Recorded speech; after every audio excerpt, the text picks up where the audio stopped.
bitch like me. It ain't no bitch like me. Bitches be like, but see, the difference is y'all be in a passenger seat. I'm driving. Let me stop. Not too much. This is for my quantum leap girlies. This is for my astrology girlies. Baby, in order to quantum leap, you have to physically stay in the energetic vibration of the things you want despite your physical reality. At the beginning of this Saturn retrograde, I told y'all I was going through a lot. I was going through a breakup. I had to move, and my 3D reality was triggering me, right? But I had declared that I was new. How do you prove that you're new though? You respond to things in a different way. So where old me would have been sad, down, why me, a victim, because that's what I'm used to being.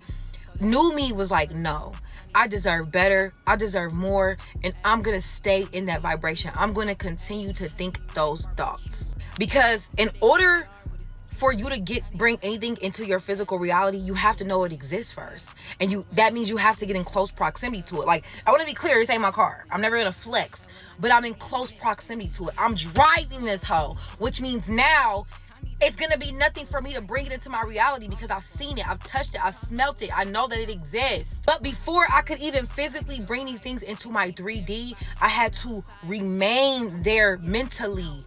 I had to. And I said this on my Patreon with my Aquarius full moon reading, because the Aquarius full moon was all about rebellion against the system, and not just the matrix. A lot of times we get so caught up on the matrix systems. No, rebel against your own systems. If you're used to crying about it, try yelling.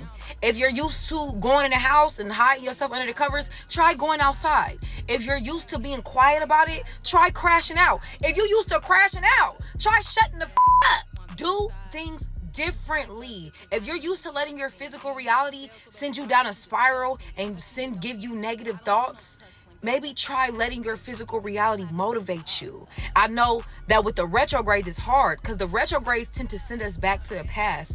You're going back to the past to see how far you've come, not get stuck there. And I had to realize that when Saturn retrograde was sending me back to things I thought I overcame, there was a moment I almost went back emotionally, mentally, because I'm like, well, God must hate me.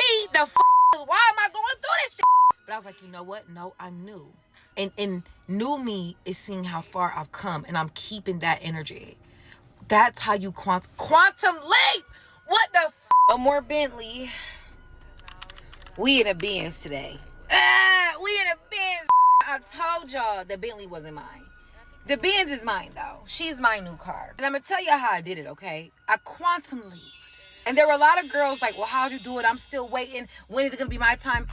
A huge point that a lot of y'all are missing is that, baby, I've been doing this work, like working on my self-worth, because your self-worth has a lot to do with quantum leaping for the last 3 years. Go to my Healing Not Healed series and scroll down that okay? I think the part that a lot of people don't want to hear is that it might take you 3 years, 5 years to become who you need to be ready for that one moment.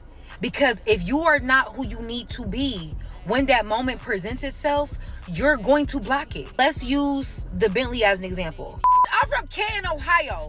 They don't even have Bentleys in Canton, Ohio. I ain't never drove no Bentley. Like, I only ever see y'all in the passenger seat, like I said.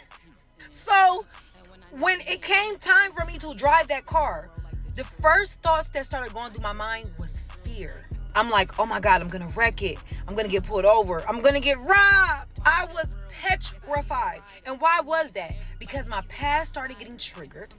Because that really is what it is. It's your past. And I started to not feel worthy. I've never drove a Bentley. I would. Because if I wasn't worthy of driving the Bentley, I wouldn't have got the keys. She got me caught up in the moment. Got me caught up in the moment. I only kiss her when she on it. Fuck her good, make her call me in the morning. My bitch bad, looking like a bag of money. I go and get it and I let her count it for me. What the fuck was you bitches saying on Twitter?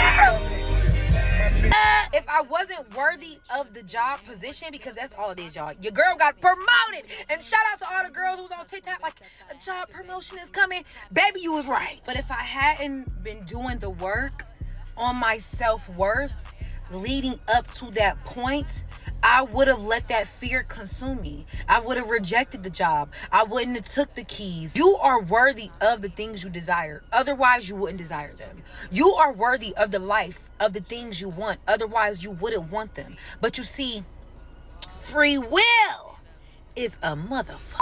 Because God gave us free will, you have to consciously make the choice every day to operate, to walk, to talk like someone who actually feels worthy of the things they desire. There's no way you can say you desire to be rich, but your ass ain't getting up till 12. There's no way you can say you desire to be a content creator, but you don't even post content. There's no way. You can say you want your song to go viral, but you're never posting your song. And I'm talking to myself on that one, okay? I do music. Those who actually feel worthy of the things they want do not fret to take the actions required to get them. So the whole time you're working on your self-worth, you're working on your limiting beliefs. So you start to subconsciously take the actions necessary, and then one day all of those actions are going to lead up to a moment, one moment in time, and it's up to you to drive that hoe like you deserve it.